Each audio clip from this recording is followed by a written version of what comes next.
What's up, people? It's the Calculus Whisperer here.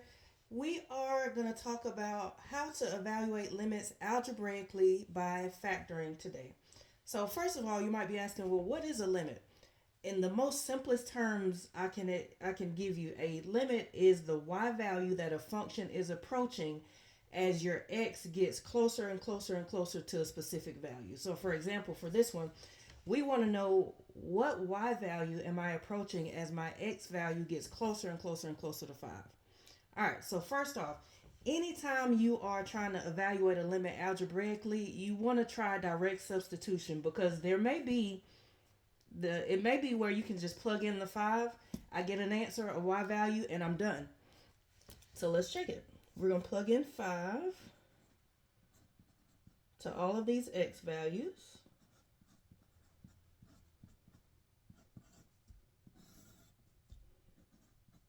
All right, I can already see on the bottom I got a problem because you cannot divide by 0. But let me check what's happening on the top.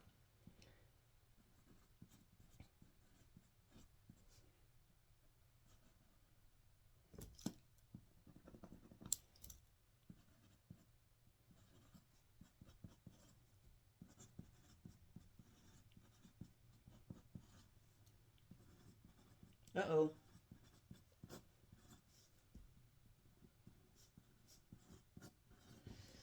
Now, pause. 0 over 0 does not mean that my answer is 0 or that is undefined. This right here is called indeterminate form. All that's telling me is that I have a hole somewhere that I need to find it, get rid of it.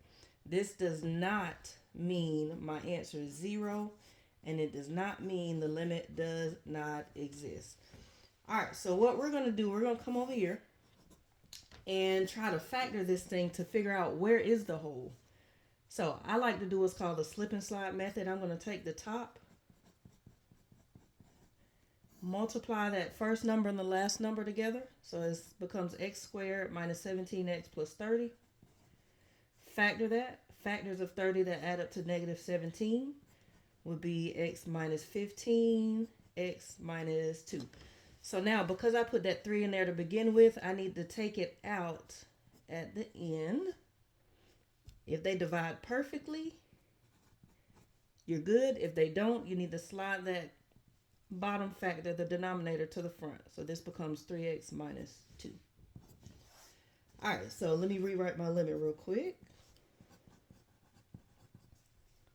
I have 3x minus 2 times x minus 5 all over x minus 5. Here it is. I spotted my hole. Anytime these factors match on the top and bottom, I can get rid of it. Now I'm going to reevaluate this limit without the hole being in there. That's 3 times 5 minus 2. 15 minus 2. Therefore, my limit is 13, which means the y value that this function is approaching as I get closer and closer to 5 is 13. There you have it. So, last but not least, I always like to give little life nuggets at the end of my videos. Just to encourage you, we will all meet God one day. Some of us will meet him as judge. Some of us will meet him as savior. But the good thing about it is we get to choose. So I'm hoping that you guys choose life, choose relationship. Again, I love you guys. Calculus Whisperer. Until the next time, see you later.